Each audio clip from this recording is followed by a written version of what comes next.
Funding for Market Journal is provided by the Nebraska Corn Board. This is Jane. She thinks she's just filling her car, but she's also filling the air with cancer-causing toxic chemicals used to boost octane in gas. What doesn't burn in the engine enters the air and your lungs, even your heart and brain. Bad for everyone, especially kids. Ethanol is a natural octane booster, clean burning and non-toxic. More ethanol means less scary stuff in our gas and in the air we breathe. And that makes your choice pretty plain, Jane. American Ethanol, cleaner air for Nebraska.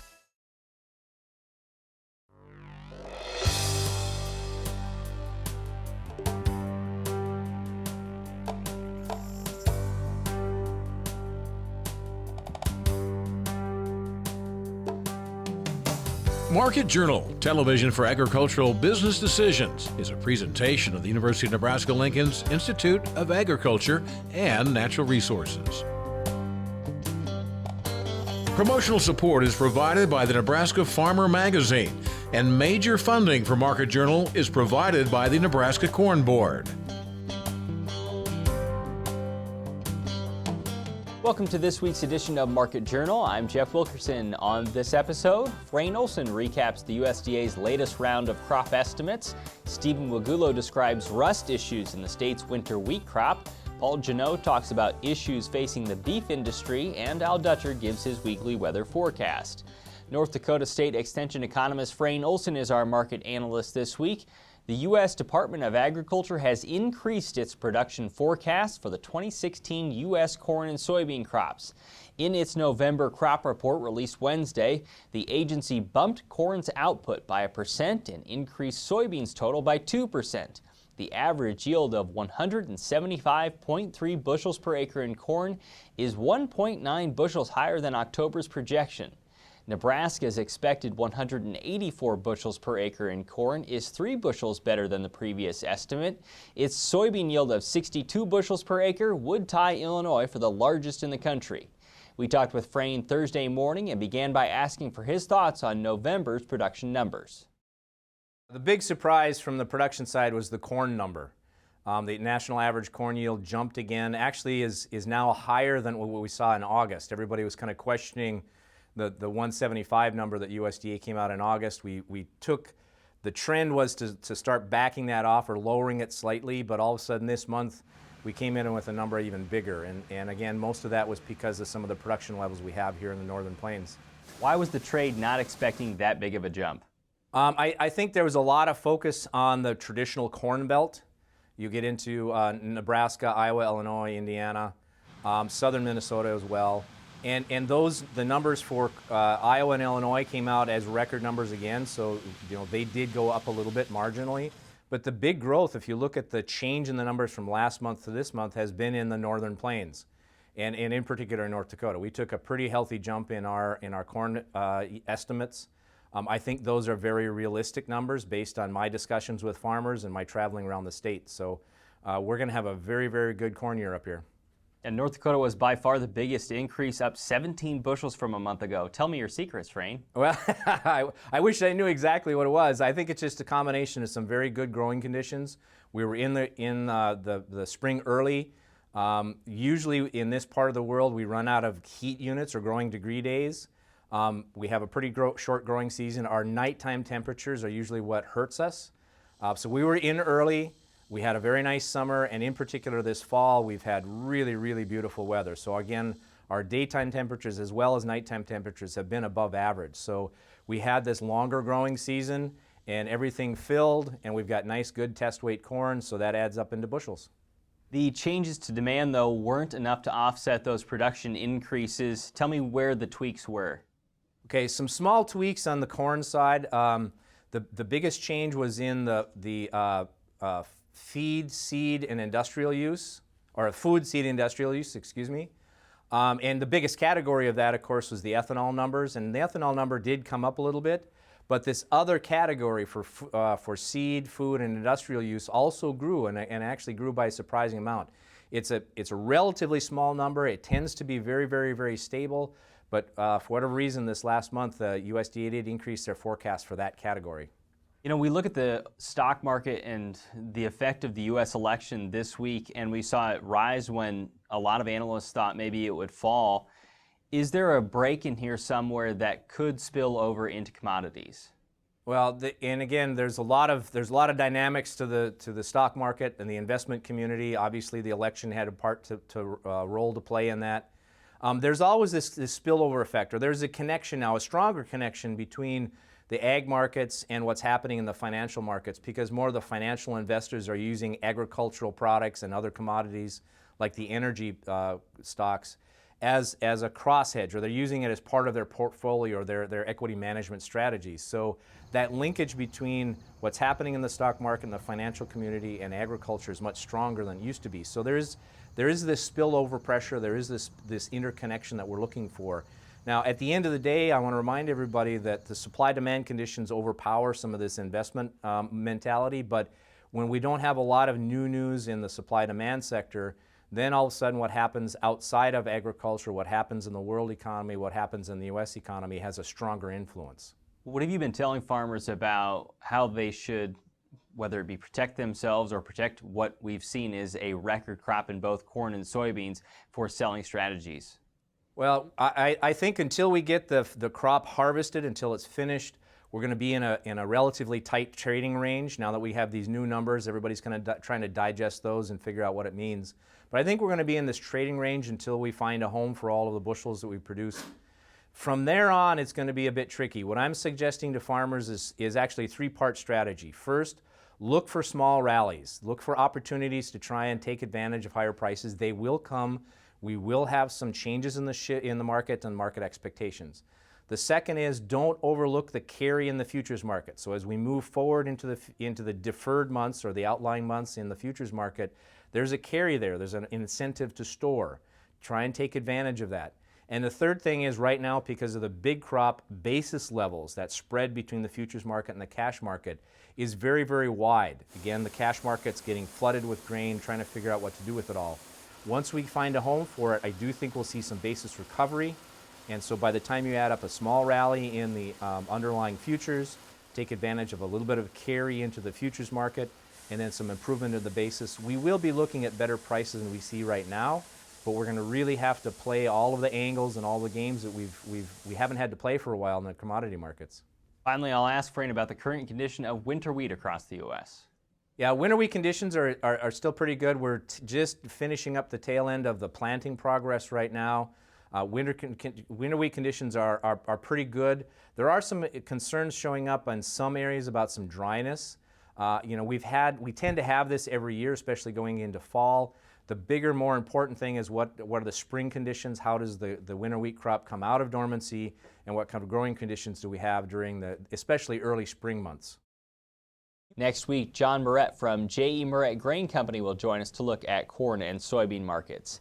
The Market Journal Roadshow with the University of Nebraska's Department of Agricultural Economics will take place the week after Thanksgiving in 4 locations across the state. Tina Barrett from Nebraska Farm Business Inc. will look at farm finances. Nebraska Extension's Jay Parsons will discuss decision-making in a challenging environment. Nebraska Extension's Brad Lubin and Corey Walters will talk about ag policy and crop marketing. The Nebraska Department of Ag will review a recent survey regarding farm finances in the state. Also on the schedule, Nebraska Extension ag climatologist Al Dutcher, who will explain how La Niña could impact the 2017 growing season. Well, the big thing for us is being able to look and see what the typical trends across the United States are, and they do have implications for production agriculture. We do see areas of the country that have a high tendency for drought during La Niña events, and other areas that have a high tendency for well above normal precipitation. And unfortunately, or fortunately, depending on your perspective, both of those type of trends are very common across portions of the eastern United States, and that may lead to some concerns as we go through the next 12-month period that some of these areas that are exhibiting dryness conditions right now could actually expand and capture more of the critical eastern portion of the U.S. Corn Belt than what has been previously forecasted the last couple of months. For exact times, locations, and details on the Market Journal Roadshow, you can visit mj.unl.edu/roadshow. The meetings are all free to attend. Nearly all of Nebraska's winter wheat is now emerged, with 55% rated good to excellent. According to the USDA's latest progress report, 12% is rated poor to very poor. The crop faced unusual weather last month. Nebraska experienced its 7th warmest October on record. It also saw temperatures during the first week of November that were 8 to 16 degrees above normal. A problem now for plants? Nebraska Extension plant pathologists say rust has developed. On Tuesday, we spoke with Stephen Wegulo at UNL's fields on the northeast corner of Lincoln and asked how prevalent rust had become. Well, we have seen stripe rust in the panhandle of Nebraska. This was reported just last week. And we have also confirmed leaf rust in south central Nebraska. And I have had reports of leaf rust, or stripe rust as well in south central Nebraska. How common is it to develop before wheat enters dormancy? Well, it can develop to a significant level depending on how long we are going to have these above normal temperatures. So the above normal temperatures in the fall are favorable for the rust diseases to reproduce on the newly planted wheat, and these rusts have over-summered on volunteer wheat, and actually there are some grassy weeds too that we just found out this year that stripe rust can over-summer on. For example, jointed goat grass is a host of stripe rust. So we have some grassy weeds, and then we have volunteer wheat, and because we had a lot of rust earlier in the season, it over-summered on these hosts, and now it's moving on to the newly planted wheat in the fall. Is it important to differentiate what type of rust it is? Is that important at all? It is important because stripe rust will form yellow stripes. Actually, on very young wheat, like what we have now, you may not see stripes. You may just see a loose cloud of spores on the surface of the leaf. But as the wheat matures with the older leaves, and then you start seeing stripes, but they are yellow, and that's what you look for, the yellow color of yellow pustules. With leaf rust, it will form brick red or reddish rust-looking random pustules on the leaves, and that's how to distinguish the two. You cannot miss them. One is yellow, the other one is brown reddish. So the two-part question, is treatment recommended? The follow-up is, what do we know about what kind of damage it does to the crop at this time of year? We are having a very unusual pattern of weather, and so this unusually warm weather is posing challenges that we have not faced before. If your field is, so what we are recommending right now is get out and scout your field, even if it's still in the fall. We usually recommend scouting in the spring, but given what we are seeing, scout right now just to make sure there is no rust in your field. If there is rust in your field, then if it's just very little rust, it's not widespread within the field, you don't need to do anything. Don't spray. If you see a lot of rust widespread in the field, you are seeing 20, 30, 35% of the leaves covered with rust, then consider spraying fungicide.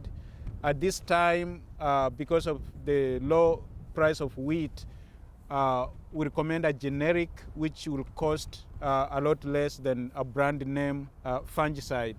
And so a very good generic is generic Folicure, which is excellent on rust. And if you see a significant amount of rust widespread in your field, you'll be better off to actually spray to stop it for two reasons. One, if this weather continues and it continues to destroy the leaves, then the plants are not going to store enough nutrients which they will need when they break dormancy in the spring. And secondly, when you see rust right now, the chances are that the mycelium will go into the crown of the wheat plant and then overwinter. That raises the risk for rust next spring, so that you might start seeing rust very early in the spring, like we did earlier this year. And when that happens, it does a lot more damage than if it arrives, the normal time, which would be mid-April if for stripe rust and mid-May for leaf rust. You can find more about rust issues in Nebraska's winter wheat in a recent Crop Watch article. We've linked to that on the Market Journal website. Paul Genho has worked with some of the largest cattle operations in the world. Now a visiting professor at the University of Florida and an independent consultant, Paul spoke on UNL's East Campus recently about some of the changes in agriculture and the U.S. beef industry over the past 50 years. His background includes managing the 300,000-acre Deseret Ranch in Florida and the now 825,000-acre King Ranch in Texas. We spoke with him about the current downturn in the farm economy, water sustainability, and the current demographics of farmers and ranchers across the country. What I've done is I kind of look back 50 years and now I'm looking forward 50 years. Well, 50 years ago, the average rancher was 51 years old, farmer rancher. And today, in the 2012 census, he was 58.3. So we have this aging rancher, and some of those properties are going to their children, but most of them, they're turning that into retirement capital, and then they don't have heirs, or the heirs aren't interested. And so those operations are either going away or being consolidated into bigger ones. Why is that an issue? Well, it's an issue because the reality is that the structure is going to change in ranching in the future. Today we have somewhere around 780 operations. 30, 40 years ago we had 900,000. We will have 600,000. And a lot of these small operations, 50-cow ones, will go away. And there will be more big operations. And so the capacity for someone like you to get into agriculture, the cost of entry is 5 million, 6 million, 10 million, and that's virtually impossible. So either, if you're going to be a rancher, you're either going to become a professional manager and work for someone, or you're going to lease the land, not own land. And that's very different than what we looked forward 30, 40, 50 years ago. Do you think that problem is solvable, or is that just the way it is? That's a demographic thing that's going to happen. So when I was in college, the average disposable income for food was 21%. Today it is somewhere around 7%. So we're not going to go back to spending 21% of our income on food. And so these highly efficient operations will continue to become more prevalent. And some of the smaller, less efficient ones will continue to go away. That's just going to happen, but it creates opportunities. For example, for young people who want to be professional managers, they go get the education, get the training, and prepare themselves to do that. And so we've ever challenged opportunities. As you know, in this state, we have an aquifer underneath that provides us with an adequate water source, but certainly that's not the case across the country and across the world. Yeah. What role does water and sustainable water play in the future? So the United Nations says we're going to virtually have to double food production over the next 30 years or so. And we cannot double food production without that more water. We cannot hope to grow food on every acre of ground in this world because soils are not all equal. So where we have the best soils, we're going to need to grow more food, and that's going to mean more water. And so what's happening, we have decaying water infrastructure, dams and that. We have no national commitment to create anything. We don't have research going on at the level it ought to be for water-saving crops. And so we got the perfect storm coming. And we think about that in energy all the time. We're going the energy crisis, how we're going. But water is every bit as important as energy because we feed the world. You've worked with some of the largest ranches in the world. Yeah. In a downturn that we're seeing right now that could perhaps last more than a year, what do you think it takes to be a successful manager at any level? So the average ranch over my lifetime in a 10-year cycle made a lot of money in 3 years, lost a lot of money in 3 years, and broke even in 4. I tried to make money in 4 years and lose money in 1 year and break even in the other. And I was more successful by increasing production, controlling cost. And I was able to do that, you know. So those small differences were able to allow me to guide ranchers through challenging times. So I'm not, you know, this happens every decade or so. Every time cattle prices go up, we tend to think there will never be another bad day, but there will. They'll come, and so we're right now going through those challenges for a while. But in the end, the international, you know, when we have this growing middle class worldwide. 66% of the world's middle class will be in China, Asia, in 30 years, 25 years. And when they reach middle class, what do they want? A hamburger, a handful of nuts, and a milkshake. And they don't want just rice. And so when we talk about the tremendous export opportunities of the future, beef over the long term, beef ranching, cattle ranching, has this great future because of the world market. And we're the country that can produce high quality beef. And that's very much in demand everywhere. So I have no fear of our industry. But we're going to go through these and you just learn to control cost and to keep production up. Don't do anything stupid, and you'll make it through, and the good times will come again. Paul's presentations from his trip to Lincoln are archived online and available through links on our website. His visit was made possible by UNL's Center for Grassland Studies and the Angler Agribusiness Entrepreneurship Program in partnership with the Rural Futures Institute at the University of Nebraska. Starting this month, growers will have the opportunity to attend grain marketing workshops at several locations across the state. November's meeting will take place next week in Grant. The events will move to other areas of Nebraska in December, January, and February.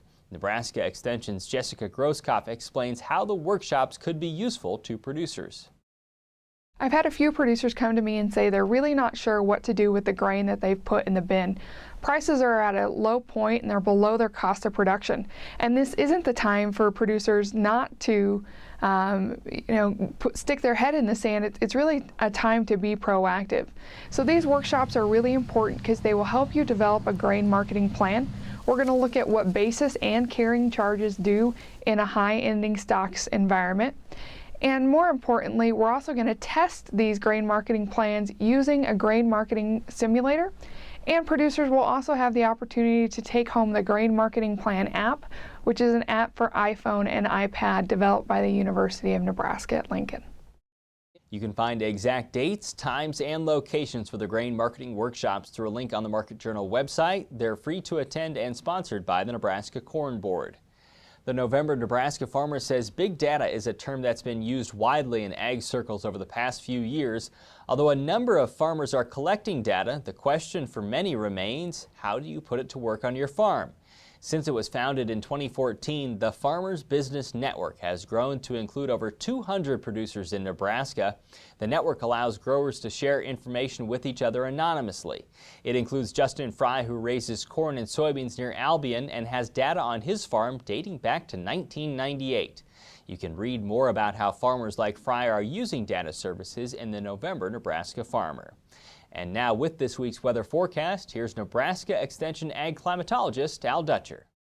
Well, folks, here again for the weekly forecast. During this last week, we had one major precipitation event that occurred during the Monday time frame and hit a portion of the state that has been significantly lacking in precipitation.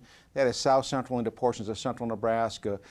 Totals that we received so far, generally in the 1/4 inch to 3/4 inch range. There was a few isolated areas that did receive over an inch of moisture. First real significant rainfall event for a good portion of this area since really the early part of October. So this is an area where the drought has been upgraded to moderate to severe drought conditions, depending on where you are within that area. This won't go anywhere toward removing those drought areas, but at least it's a hopeful sign that potentially more moisture could be beneficial to this area. And in fact, as we go through this next 7-day period, we are looking toward the end of next week as a first chance for widespread precipitation events once again for the Central Plains and potentially bringing some snowfall to portions of Nebraska. So as we get to the upper air forecast, the thing I'll draw your attention to is that we have this trough and the ridge in place, so very warm conditions, nothing in the way of precipitation expected, and we'll start to see this trough in the western United States start to make inroads. So as we see this trough make inroads, we'll still see a ridge coming down and bringing a northwest flow for Sunday, so it might be a slight cool down, but as this trough begins to get closer in on Monday, we'll start to see this ridge expanding toward the east, bringing in warmer conditions ahead of this front, and the moisture gets shunted up over top of the ridge. So it's not going to have a major impact on Nebraska on Tuesday. By the time we get to Wednesday, it's starting to show signs of getting this energy moving out into the plains, and we'll start to see low pressure move up into the Dakotas as this trough passes to our east on Thursday. Models may have this a little bit fast, but if this is the case, we'll see a deep trough in the eastern United States and a sharp ridge by the end of next weekend. I think we might be a day or two quick on this system, and the slower the system moves, the more precipitation is likely to be generated from it. In terms of precipitation, you'll see that pretty much during this entire period, the center part of the country is basically void of precipitation as we watch this system slowly migrate its way into the Pacific Northwest and then rapidly shoots a piece of energy out into the central Rockies. So as we get into Tuesday, Wednesday, we start to see this precipitation breaking out and then rapidly ejecting out into the central plains. This is an inherent problem with the GFS model. It moves systems too fast out of a deep trough of the west, and you'll see that there is some accumulating snowfall in the store as we get into Friday, according to the models, up in the Dakotas. Earlier runs had brought this snowfall into central Nebraska. I suspect we'll see a lot of changes in this during this next 7-day period, so be aware that there is a system that looks like it has the potential to generate some significant snowfall portions of either the central or northern plains, and that we'll likely see rapid changes as we move through the next week, so pay attention to the most latest updates. Now, in terms of temperatures from next Thursday to the following Tuesday, I think this is a blown forecast. I believe we're going to see much colder air into the center part of the country with the warmer air to our east, and in terms of precipitation, I won't disagree with this precipitation forecast. I think it's right on the nose, and I think most of the central and northern plains are going to see an aggressive precipitation pattern as we move into next weekend. Thanks, Al. Today's interviews are available individually on the Market Journal website and through the Market Journal mobile app. They include information on the USDA's November crop report, rust in Nebraska's winter wheat, and challenges facing the beef industry. As always, you can keep up with Market Journal during the week by following us on Twitter, Instagram, and Facebook. Next week, John Moret will analyze corn and soybean markets. Until then, thanks for watching. I'm Jeff Wilkerson. We'll see you next week. Join Market Journal online at marketjournal.unl.edu. You can also follow us on Twitter, Instagram, and Facebook. Promotional support is provided by the Nebraska Farmer Magazine, and major funding for Market Journal is provided by the Nebraska Corn Board. Market Journal is produced by the University of Nebraska-Lincoln's Institute of Agriculture and Natural Resources.